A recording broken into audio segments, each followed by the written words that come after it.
आज की क्लास में हम डिस्कस करेंगे थर्मल कंडक्शन के बारे में। तो सबसे पहले समझते हैं थर्मल कंडक्शन क्या होगा और फिर हम एक्सप्लेन करेंगे इसका मॉलिक्यूलर मैकेनिज्म थर्मल कंडक्शन का। ठीक है, तो देखिए थर्मल कंडक्शन का मतलब होता है एक ऐसा प्रोसेस जिसमें हीट को आप ट्रांसफ़र करते हैं एक पार्ट से दूसरे पार्ट तक, यानी कि बॉडी के एक पार्ट से दूसरे पार्ट तक हीट ट्रांसफ़र करने का जो तरीका होता है उसे कहा जाता है थर्मल कंडक्शन। थर्मल मतलब हीट, कंडक्शन मतलब ट्रांसफ़र करना हीट को। ठीक है, और हमने सीखा था कि कंडक्शन जो है वो सॉलिड के केस में अप्लाई किया जाता है। ठीक है, ओके। अब ये ट्रांसफ़र कैसे होता है, बॉडी का एक हिस्सा तो गर्म होगा और दूसरा हिस्सा जो होगा वो ठंडा होगा, तो हॉटर पार्ट से जो हीट है वो कोलर पार्ट की ओर ट्रांसफ़र हो जाता है। तो जो टेम्परेचर डिफरेंस होता है इसकी वजह से ये चीज़ें ट्रांसफ़र होती है।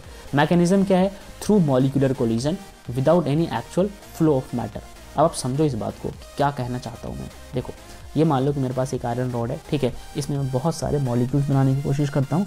देखो यहाँ पे एक मॉलिक्यूल होगा, लेट सपोज यहाँ पे मॉलिक्यूल है, let me draw it fine colour same है, कलर चेंज करते हैं ज़रा। चलो, तो यहाँ पे मॉलिक्यूल है, यहाँ पे हर जगह पे मॉलिक्यूल है इसके। ठीक है, अब देखो होगा क्या कि ये वाला मॉलिक्यूल जो है, सपोज आपने इसको हीट कर दिया, आपने इसको दे दिया टेम्परेचर।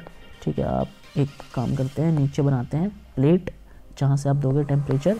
ठीक है, आपको दिखे, अच्छा अब आप इसको दोगे टेम्परेचर, तो आपने यहाँ पे प्रोवाइड किया टेम्परेचर।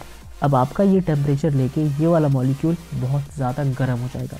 ठीक है, इसकी वजह से इस मॉलिक्यूल की जो काइनेटिक एनर्जी है, क्या काइनेटिक एनर्जी,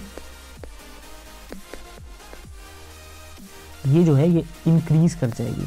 ठीक है, ये काइनेटिक एनर्जी, इस मॉलिक्यूल की काइनेटिक एनर्जी इनके कंपैरिजन में इंक्रीज़ कर जाएगी। अब अगर इसकी काइनेटिक इंक्रीज़ कर गई तो भाई ये क्या करेगा, काइनेटिक एनर्जी लेके कोई चीज़ मोशन में आ जाता है। किस में आ जाता है, मोशन में।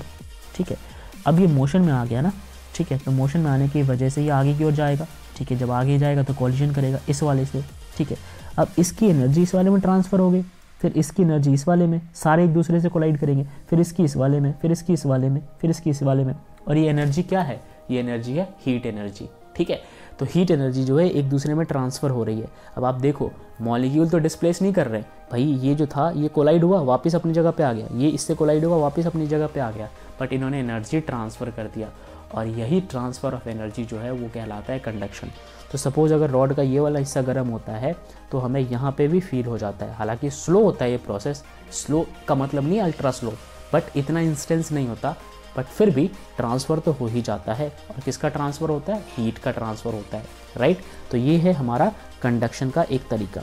आइए ज़रा यहाँ पे इसका मॉलिक्यूलर मैकेनिज्म और डिटेल में पढ़े। तो यहाँ पे वही लिखा हुआ है कि जब आप सॉलिड को हीट करते हो कंडक्शन के थ्रू, तो जो एक हिस्सा है सॉलिड के केस में, जैसे आप मेटल रॉड को कंसीडर करो, आपने उसको हीट कर दिया, जो भी मॉलिक्यूल्स होंगे ना जो हॉटर पार्ट में होंगे वो वाइब्रेट करेंगे और उनका एम्पलीट्यूड जो है बढ़ जाएगा। जैसे मैंने आपको दिखाया था कि पहले वाले मॉलिक्यूल जो है उसकी काइनेटिक एनर्जी बढ़ जाती है, यानी कि वाइब्रेशन बढ़ गया, एम्पलीट्यूड बड़ा हो गया उसका।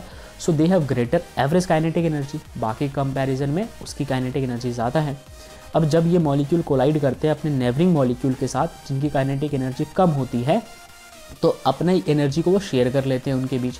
अब जो काइनेटिक एनर्जी नेबरिंग मॉलिक्यूल का है वो भी बढ़ जाएगा इस चक्कर में।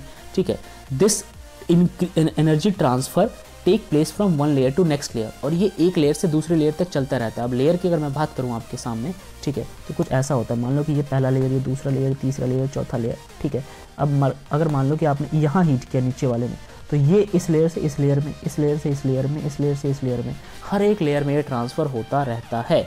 ठीक है, और जब ऐसा होता है तो मान लो कि टॉप वाला लेयर, सपोज़ अगर मैं ऐसे बात करूँ आपसे, ये टॉप वाला जो लेयर है अगर ये ठंडा था तो ट्रांसफ़र होने की वजह से ये टॉप वाला लेयर भी क्या हो जाता है, गर्म हो जाता है। ठीक है, तो ये बात समझ में?